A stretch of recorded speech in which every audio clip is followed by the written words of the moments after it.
Holy shit. He said what? Harry and Meghan Markle's surrogacy scandal has entered the mainstream media domain. Meghan Markle told the world she was a fraud. Perhaps we should have all listened. Yes, I can totally see them manipulating things to suit their own agenda. And this goes back to the idea that Harry and Meghan, I think Buckingham Palace gave them way too much leeway. Meghan is using everything for publicity and not really truly there. We know how she treats her family and friends. And then they put out pictures of Lilibet, but it doesn't. You see her half covered, right. But what you all see is Meghan. So it's all about Meghan again. Meghan entered this world like it was a Hollywood set, assuming she could rewrite the script, center herself in every scene, and edit out anything that didn't fit her narrative. Buckingham Palace is being pressured to remove Prince Archie and Princess Lilibet from the UK's royal line of succession until the Duchess provides absolute proof that she popped out both babies herself. Let's not sugarcoat this. Buckingham Palace just dropped a bombshell that feels ripped straight out of a drama series. According to sources deep inside the royal inner circle, there's now an official and push for DNA tests on Meghan and Harry's kids. Yes, real DNA tests. So this high-level palace courtier tells Radar Online this scandal comes as no surprise. Speculation about the children has been simmering for years. The kids are 6th and 7th in line to the throne, but have been under cloak and dagger secrecy since they were born. There are so many questions swirling around them. This crisis won't die down until the irrefutable truth comes out. Not some idle curiosity or internet rumor. This is about settling a question most thought was off the table. Are Archie and Lilibet actually Meghan and Harry's biological children? Sounds wild, right? But hold up. It gets even more intense. This isn't some fringe gossip bouncing around random Twitter threads. The demand is reportedly coming from within palace walls. Why? Because there are renewed allegations that Meghan might have faked her pregnancy with Archie, as in staged, scripted, and acted out like a carefully planned media production. This is just the tip of the iceberg, and it's already messy. That terrible twerking video when Meghan was apparently in hospital in labor with Lily. Because in Camilla Tominay's article, her analysis of this, she didn't even for a single second raise the prospect of whether this bump was real. These are not things that pregnant women do. And when you're pregnant, there's not a pillow under your skirt. And there's live footage of her walking towards camera with her abdomen swaying left to right in a black and white checkered dress. This isn't some fringe theory cooked up in a Reddit thread. If this turns out to be true, we're talking about one of the biggest public deceptions in royal history.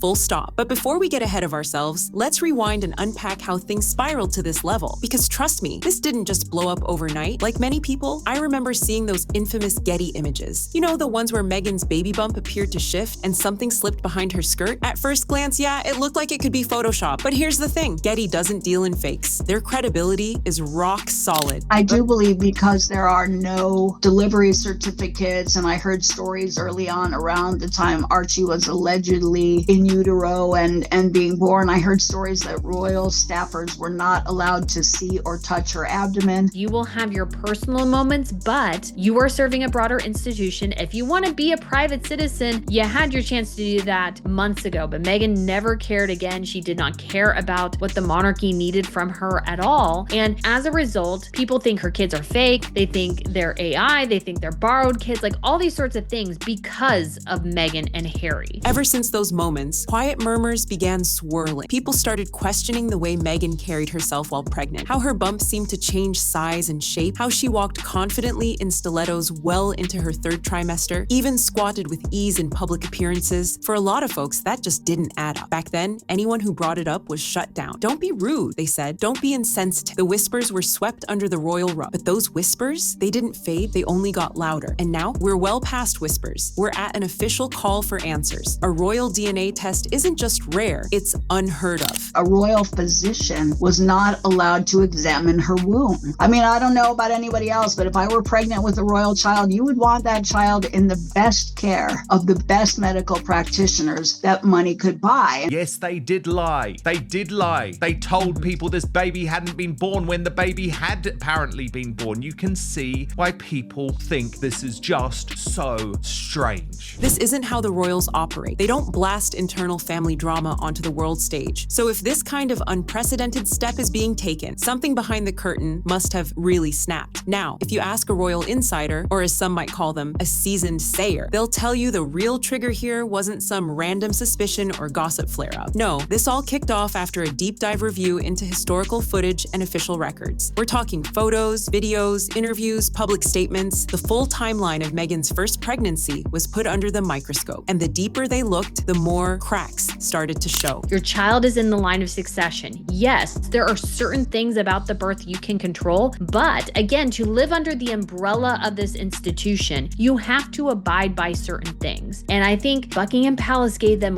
way too much leeway here, to the point where it made the palace itself look foolish. And this again, I think, re-emphasizes that the palace and the machinery of the monarchy needs to take Harry and Meghan more seriously and make sure that Harry and Meghan's antics don't impact the future of the crown. That's where things should go at this point. Inconsistencies, missing records, statements that flat out contradicted each other. Things just didn't add up. One key theory that surfaced, a comment floating around the Royal Whisper network, suggesting Archie might actually be 2 weeks older than publicly stated. Why is that significant? Well, for some, it opens the door to the possibility of a surrogate being used, allowing time to separate the baby from a birth mother before introducing him to the world. And here's the kicker. Critics are saying, if a surrogate was used, why not just say it? Why not go public and say, we're having a baby and we're using a surrogate? That kind of honesty would have shut down a lot of the speculation before it even started. Like, why lie? It was just so truly bizarre. And I think, to me, that's the problem. Once they were in California, fine, you're no longer royals. We don't have a right to know this information. But the way they acted in such a clandestine and odd manner, lying to courtiers, getting other courtiers to lie on their behalf about the birth of a baby, which actually has a long tradition in the royal family, that there's a certain way of doing things. To me, oh my goodness, it doesn't add up. But things only get more intense from here. According to a certain royal source, there's reportedly no official hospital record of Meghan delivering Archie under her name, no documentation signed off by royal physicians, no public medical confirmation aligning with what the palace initially claimed. And that's shocking, especially for a family where royal births are practically state events, documented down to the minute. Normally, royal births come with a full media package, photos outside the hospital, official interviews, statements from physicians. But in Meghan's case, nothing. Just a suspicious gaping blank, where there's usually fanfare and formality. Royal doctor to examine your womb would be an honor. You'd feel safe, and absolutely, yes, you'd be flaunting that stomach everywhere. Like, here, look, put your hands on it, touch it. Just look, the baby moved. Look, oh my God, I need an ultrasound. Oh my God, whatever the case is, the fact that it was a mystery and hidden was kind of a red flag to me. I thought, why? Something's wrong here. Now, let's be crystal clear here. Using a surrogate isn't the issue. Millions of women around the world choose that path for deeply personal, medical, or emotional reasons. There's no shame in it. The main problem is the alleged cover-up, the idea that the public may have been sold a story that was never real. Had Meghan and Harry simply said, we're expecting a child through a surrogate, this entire conversation would have taken a different turn. But if they staged a pregnancy, carefully crafted a public image around it, and built their brand on that narrative, then we're not talking about a private decision anymore. We're talking about global scale manipulation. And let's not forget, this isn't just some Hollywood couple with a PR problem. This is the British monarchy, a system built on bloodline, legacy, and centuries of tradition. So when questions arise about whether that bloodline is legitimate, it rocks the very course of what the monarchy stands for. Silence everybody and just produce a DNA sample or proof of delivery. If you had those things, it would be very easy just to put them out there and say, this is what happened. This is what it is. In this case, about whether you think the birth was real, whether you think there was a surrogate, whether you think Meghan was wearing a moon bump, the fact is, Harry and Meghan lied. Buckingham Palace lied on their behalf. There was a complete cover-up over the birth of Prince Archie. The pressure is boiling over. The public wants answers. The palace wants certainty. And Meghan and Harry? At this point, silence may no longer be an option. The royal family has weathered its share of scandals, but this hits differently because it's not just about Meghan or even Harry. It's about the sextay symbolism of the crown itself. See, the monarchy doesn't stand on celebrity status or curated Instagram moments. It's rooted in heritage, bloodlines, and legacy. That's why this DNA request isn't just awkward, it's seismic. It's not a personal spat. It's an institutional crisis. With King Charles now firmly on the throne, he's reportedly been working quietly behind the scenes to reshape the monarchy's future. Word is, he's focused on streamlining the royal lineup, enforcing tighter protocols, and above all, shielding the crown from further embarrassment. And the last thing he needs during this delicate transition is more chaos linked to his youngest son. But as soon as the topic of succession and who officially counts as a working royal came up, so did something else. This too, that some of this chaos is happening because I would imagine Harry and Meghan aren't even telling the palace the full truth. And so I could totally see a situation as well where communication is not happening deliberately because Meghan and Harry aren't communicating with people in the way they should be. And again, this goes back to the idea of Harry and Meghan as members of the monarchy, as working royals, must abide within certain protocols regarding birth. That has to be followed. So who exactly gets counted in the royal fold going forward? That's where things reportedly took a sharp and serious turn. If Archie and Lilibet are going to be part of the monarchy's future, titles, duties, succession, then the palace wants to be absolutely certain they belong there. That's what triggered the deep dive, a full-scale review of Meghan's pregnancy journey, the photos, the public appearances, the hospital records, or rather, the lack of them, because what they uncovered, or didn't, is what's fueling this entire firestorm. No hospital documents, no physician signatures, nothing officially confirming Meghan ever gave birth to Archie. And most shocking of all, reports suggest royal advisors may have obtained confidential documents, hinting that Meghan never physically carried Archie at all. Instead of finding what would be standard, like a delivery report signed by royal medical staff, insiders say the palace came up completely empty. No hospital name, no official maternity protocol, not even the basic paper trail that typically accompanies a royal birth. And let's be honest, this family documents Jalfei everything, from who delivered the baby to what floral arrangements sat on the nightstand. So the total absence of maternity proof, that's not being seen as a clerical error, it's being seen as a deliberate omission, and that's a whole different level of scandal. Why did Sarah Latham then seem to lie about it by eventually announcing Meghan was in labor after 9 hours after she'd actually given birth? And their answer, Brittany, here is extraordinary. She didn't. Media reporting inferred that the Duchess was not in labor, not our announcement. The announcement stated that the Duchess went into labor in the early hours of the morning. The Duke of Sussex was by Her Royal Highness's side. An announcement will be made soon. It's no longer whispers in quiet corners. The cover-up theory is now mainstream, and the public isn't holding back. Old footage has resurfaced online, and it's spreading fast. Videos showing Meghan's baby bump appearing noticeably different just days apart. Memes of her effortlessly squatting in stilettos, with a belly that seems to shift like a Hollywood prop. People are calling it everything from bizarre to unnatural, and yes, fake. Social media is running full speed with it. There are side-by-side comparisons, slowed down clips, even amateur analyses that feel more like a forensic documentary than gossip. But in the flurry of memes and mockery, something bigger is being overlooked: the gravity of what's being alleged. Because if Meghan's pregnancy wasn't real, if it was staged, then we're not just dealing with a personal lie. We're looking at a strategic rebranding of one of the most sacred royal milestones, a birth. A narrative was built, a story of triumph, of modern love, of breaking old traditions and ushering in a new diverse era of royalty. And it worked. So all of the pictures, my point is, out there were inconsistent with the idea of a real pregnancy. And I thought, what is she not contextually aware? She's trying to hide something. This is really sloppy pool. You can't blame the press for running stories if you're not communicating effectively. If you're not communicating effectively, the media runs with other things. So if you actually run a good PR team, you should not have these issues. Meghan and Harry were celebrated around the world, applauded as trailblazers. They booked sold-out speaking tours, signed multi-million-dollar deals, and headlined Netflix specials. They weren't just royals anymore. They were global icons. And all of that was launched off the back of a story that might not have been real. But if that entire narrative was knowingly built on a lie, then everything, the praise, the platform, the public sympathy, starts to rot from the inside out. And Harry, he's not on the sidelines. He's been all in from day one, the loudest voice defending their version of events. He's cut ties with his family, waged war on the press, and painted a picture of a couple constantly under attack. But if he knew the truth and still went along with it, the damage to his credibility might be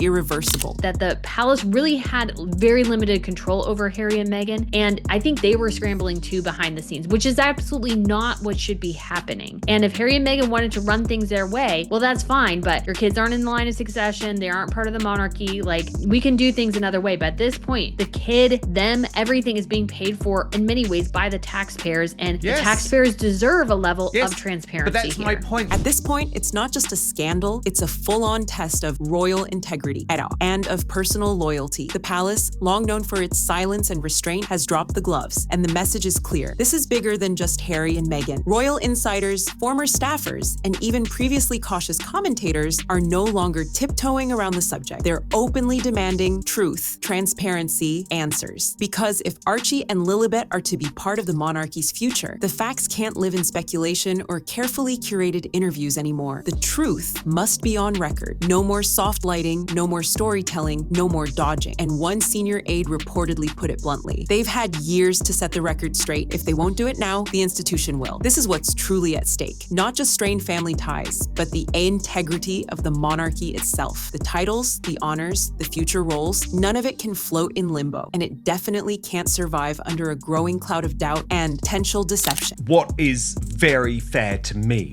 is that the Markle family should be allowed to fight back, because Meghan trashed them from a great height on Oprah Winfrey and the Netflix series. Doria was dragged in to do the same thing, and it's like, hold on a moment, Doria. You weren't there for years. You allowed Thomas, your husband at the time, to raise Meghan solo for a long period of time. So if you're going to trash the Markles, I do think it's fair that there is at least some pushback from the other side. The monarchy has weathered world wars, abdications, scandals, even messy public divorces. But this might be one of its most awkward and potentially damaging chapters yet, because this isn't an attack from the outside. It's a storm brewing from within. And here's the real problem. Meghan and Harry's silence, it doesn't play like it used to. What once came across as dignified privacy is now being seen as deliberate avoidance. Every day they stay quiet on the DNA request. The pressure mounts. For many in the public, refusing to respond is no longer just a personal choice. It's starting to look like an admission, or at the very least, a tactic to run out the clock. That silence, it's becoming an answer in itself. But if Meghan and Harry do comply, if they agree to the DNA test, the outcome, whatever it is, will carry massive consequences. If the results confirm Harry as the biological father, it won't erase the allegations of deception, but it might shift the spotlight away from the children and start to restore a sliver of legitimacy in the eyes of the palace. For Harry especially, who has dealt with rumors that he is James Hewitt's son and those sorts of things, to put that burden on his own children, I think is completely and utterly appalling. She wasn't interested in Harry actually meeting her father. They didn't even meet him before they got engaged. Like, I think Meghan definitely did not want her father there to mess up the narrative that she had told Harry about her early life. I think that we could definitely infer her mom was completely willing to go along with the narrative, and that's why she was there. However, if the test suggests otherwise, even a hint of contradiction, this isn't just another royal scandal. It becomes a full-blown identity crisis feuars for the monarchy, a constitutional mess with implications no one behind palace doors is remotely prepared to face. Prince William, according to insiders, is livid,